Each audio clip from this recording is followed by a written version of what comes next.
अस्सलामुअलैकुम, आप देख रहे हैं ANY न्यूज़ नेटवर्क। मैं हूं मोहम्मद एहसन। खबर शामिल करते हैं साहिवाल से। Executive director Prince Altaf Hussain की रिपोर्ट के मुताबिक रहनुमा PTI सरदार महमूद खालिद खां खितरान ने उम्रा मुबारक की सआदत हासिल कर ली है। रोज़ा रसूल सल्लल्लाहु अलैहि वसल्लम पर हाज़री, मुल्क की तरक्की, खुशहाली, सलामती और दोस्त अहबाब के लिए दुआ की।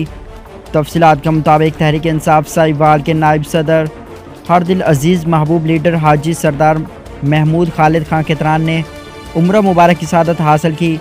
उम्र के दौरान और रोज़ा रसूल सल्लल्लाहु अलैहि वसल्लम पर हाज़री देते हुए दुआ की, या अल्लाह पाकिस्तान को हमेशा सलामत रखना, दुश्मनान इस्लाम और दुश्मनान पाकिस्तान का ख़ात्मा फरमाना। उन्होंने इस मौके पर बताया कि हम स्वीडन, हॉलैंड, डेनमार्क के यहूद नसारा ने जिस तरह कुरान पाक की बेहुरमती की है, कोई भी मुसलमान इसको बर्दाश्त नहीं कर सकता। कुरान पाक हमारी मुक़द्दस किताब है जो हर मुसलमान के दिलो दिमाग में रसी बसी है। आज मुसलमान जिन मसाइल का शिकार है, ये सब दीन से दूरी का नतीजा है। जब तक हम अल्लाह पाक की रस्सी को मजबूती से थाम लें, तब ही यहूद नसारा का ख़ात्मा हो सकता है। मुहज़्ज़ब मुआशरे में ऐसे वाक़यात की कोई गुंजाइश नहीं है।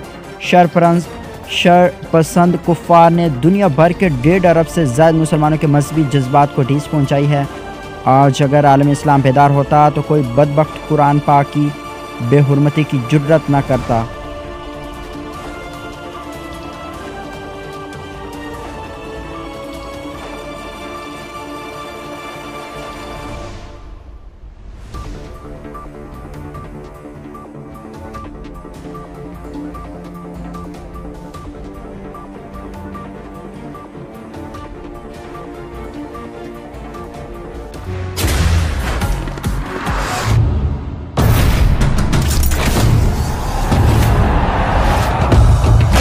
सके ना जो बने वो तूफान, आजा बने वो तूफान। आजा चले ऐसा सफर के ते मंजिल भी सलाम। ख्वाब देखे जो वो पूरे करने को कई नींद की हराम। सारा खून पसीना और ये जान जनून के नाम। Batsman is gone in that typical celebration. Why not मेरी जान?